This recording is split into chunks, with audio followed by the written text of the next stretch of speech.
छत्तीसगढ़ में कोरोना मरीजों की संख्या बढ़ रही है। प्रदेश के 14 जिले ऐसे हैं जहां संक्रमण दर 4% के ऊपर है। सबसे ज्यादा एक्टिव मरीज वाला रायपुर चौथे नंबर पर है। सबसे अधिक संक्रमण वाला जिला दुर्ग है, यहां संक्रमण दर 28.3% है। इसके बाद रायगढ़ 23.85%, कोरबा 22.31% और रायपुर 21.03% संक्रमण है। नारायणपुर में 19.75% संक्रमण पहुंच चुका है। इधर स्वास्थ्य विभाग की सबसे बड़ी चिंता ओमिक्रॉन जांच के लिए भेजे गए सैंपल की रिपोर्ट में देरी को लेकर है। स्वास्थ्य विभाग इसके लिए भुवनेश्वर स्थित लैब के ऊपर निर्भर है। इसे एक पत्र लिख चुका है। छत्तीसगढ़ में अभी तक ओमिक्रॉन के 5 मरीज मिले हैं। प्रदेश में 24 घंटे के भीतर कोरोना के 5,476 नए मरीज मिले हैं, जबकि 4 लोगों की मृत्यु हुई। सबसे ज्यादा 1,785 मरीज रायपुर में मिले हैं।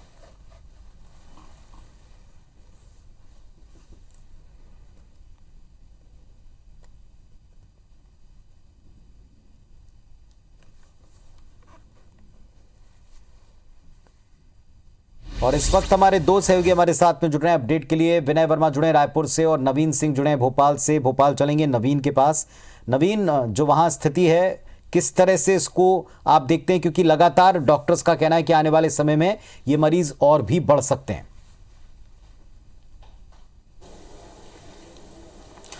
देखिए, बिल्कुल अभी मध्य प्रदेश में कोरोना की तीसरी लहर का पीक अभी नहीं आया है। केसेस दोगुनी रफ्तार से बढ़ते जा रहे हैं। बीते 24 घंटे में 4,031 पॉजिटिव केस आए हैं और लगभग पुनीत फ्रंट लाइन वर्कर्स का हर वो डिपार्टमेंट जो सीधे तौर पर कोविड इस संक्रमण काल में सर्विस दे रहा है, ड्यूटी दे रहा है, वो सीधे तौर पर संक्रमित होता जा रहा है और उनकी संख्या में तेज़ी से इजाफा होता जा रहा है। स्कूली बच्चे भी तेज़ी से बढ़ते जा रहे हैं। हालांकि मध्य प्रदेश की सरकार और मध्य प्रदेश के मुख्यमंत्री शिवराज सिंह चौहान लगातार समीक्षा कर रहे हैं, लगातार चिंता कर रहे हैं और नए नए दिशा निर्देश जारी किए जा रहे हैं, लेकिन संक्रमण तेज़ी से बढ़ रहा है। हालांकि इस बीच में मध्य प्रदेश की सरकार ने कुछ बड़े फैसले लिए हैं। कल सूर्य नमस्कार था, सामूहिक सूर्य नमस्कार पूरे प्रदेश में होना था, उस पर प्रतिबंध लगा दिया गया क्योंकि उसमें स्कूली बच्चे शामिल होने थे। और चूंकि कल मकर संक्रांति है और संक्रांति पर कई सारे मेले मध्य प्रदेश के बड़े बड़े शिवालयों में लगते हैं, तो ऐसे में सरकार ने तगड़े और सख्त फैसले तो लिए हैं, लेकिन पुनीत रफ्तार तेज़ी से बढ़ती जा रही है और ये एक बड़ी चिंता का विषय है। लेकिन कम से कम इस बात की भी राहत है कि कोरोना के केसेस जिस तेज़ी से बढ़ रहे हैं लेकिन मौतें नहीं हो रही हैं। हालांकि 1 जनवरी से अब तक जो तीसरी लहर जिसे तमाम लोग दावा कर रहे हैं, उनमें मध्य प्रदेश में 18 मौतें हुई हैं, लेकिन इसमें कई सारे केसेस ऐसे थे इन मौतों के जो काफ़ी सीरियस थे और इनको न सिर्फ कोरोना बल्कि कुछ दूसरी बीमारियां भी थी। राहत की बात यह है कि जो मरीज़ है वो 3 से 4 या 4 से 5 दिनों में घर में ही रहते हुए, आइसोलेशन में रहते हुए ठीक भी हो जा रहा है। लेकिन फिर भी सबको सावधानी बरतना ज़रूरी है क्योंकि मध्य प्रदेश में 4,031 मामले बीते 24 घंटे में आए हैं। इंदौर में 1100 मामले आए हैं, भोपाल में 863 मामले आए हैं, जबलपुर में लगभग 250 के आसपास मामले आए हैं, ग्वालियर में 600 के आसपास मामले आए हैं। तो ये जो 4 बड़े शहर हैं वो मध्य प्रदेश के हॉटस्पॉट बने हुए हैं। लगातार इनकी निगरानी की जा रही है कि आखिर कारण क्या है कि इतनी तेज़ी से केसेस इन जिलों में क्यों बढ़ रहे हैं। और सबसे एक खुशी की बात यह भी है पुनीत की मध्य प्रदेश के सभी जो 51 ज़िले हैं वहाँ पर संक्रमण ज़रूर पहुँचा है, लेकिन पन्ना अकेला ऐसा जिला है जो अब तक संक्रमण की गिरफ्त से दूर है।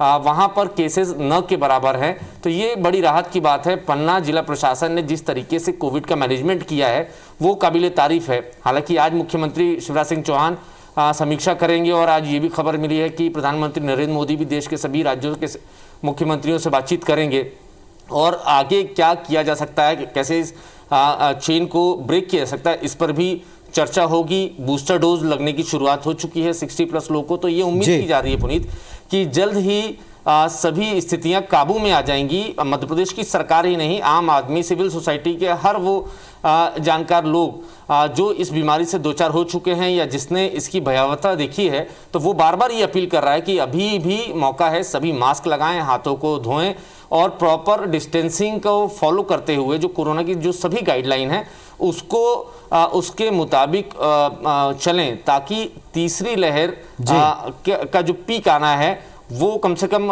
मध्य प्रदेश या देश वहाँ तक ना पहुँच सके और समय रहते सभी की जिंदगियाँ सुरक्षित रह सके। चलिए, विनय भी हमारे साथ में जुड़े हैं रायपुर से। विनय, भले ही हम चौथे स्थान के ऊपर रायपुर को देखते हैं संक्रमण दर के हिसाब से, लेकिन आंकड़ा प्रतिदिन के हिसाब से देखें तो रायपुर में सर्वाधिक मरीज आ रहे हैं। दुर्ग सबसे ज़्यादा संक्रमित है और ये पिछली दोनों वेव्स में इन दोनों जगह के आंकड़े भयावह और चिंताजनक बने थे। क्या हालात है? देखिए, रायपुर भले संक्रमण दर के लिहाज से जैसा कि आपने कहा चौथे नंबर पे है, लेकिन यहाँ मरीज बड़ी तेजी से मिल रहे हैं। ये छत्तीसगढ़ के लिए एक बड़ी अच्छी बात है कि यहाँ पर तुरंत अधिक से अधिक जो जांच करके मरीजों को पहचान की कोशिश की जा रही है, क्योंकि ये सरकार की सबसे बड़ी प्राथमिकता है कि जो लोग मरीज हैं उनको बाहर न घूमने दिया जाए, उनको जल्दी से जल्दी उनकी पहचान करके उनको आइसोलेट कर दिया जाए ताकि जो संक्रमण है वो दूसरों तक न पहुंचे। और इसी लिहाज से न केवल रायपुर बल्कि दुर्ग, बिलासपुर, राजनांदगांव, जांजगीर ये सारे जिले हैं जहां पर संख्या बड़ी तेजी से बढ़ाई जा रही है जांच की। इसके साथ साथ में जो सबसे महत्वपूर्ण बात कोरोना की रोकथाम की बताई गई है, वैक्सीनेशन, उस पर बड़ी तेजी से लाई गई है। और उसमें देखिए, जो अभी तक 45% से ज्यादा जो बच्चे हैं उनको वैक्सीनेट कर दिया गया है, पहला डोज उनका। और उसके अलावा जो बूस्टर डोज में उस पर भी बड़ी तेजी से काम चल रहा है। तो ये तमाम चीजें करके जो संक्रमण दर है उसको रोकने की कोशिश की जा रही है, लेकिन उसके उलट आप देखेंगे तो कहीं न कहीं लापरवाही लोगों की बनी हुई है। और शायद इसी कारण से जो 14 जिले हैं जो सरकार के द्वारा 4% दर तय किया गया था संक्रमण दर कि अगर इससे होता है तो उस जिलों में जो कलेक्टर जिला कलेक्टर अपना कार्रवाई करें, लेकिन वहां पर अब 14 ऐसे जिले हैं जो 4% से अपने आप को पार कर चुके हैं। तो वहां पर धीरे धीरे और भी जिले, वो जो बाकी और जिले हैं वो लगभग 3 या 2 के पास में है। और अगर संक्रमण दर उसमें नहीं रोका जाता वहां पर तो ये जिले भी 4 के पार कर देंगे। तो ऐसे में वहां पर भी रोकथाम या बाकी कलेक्टर, जिला कलेक्टर किसी तरह से नियंत्रण की जो कार्रवाई है वो कर सकते हैं। सबसे ज्यादा जो सरकार का फोकस है, स्वास्थ्य विभाग का फोकस है, वो संक्रमण दर में कमी लाना और ओमिक्रॉन की मरीज की पहचान करना।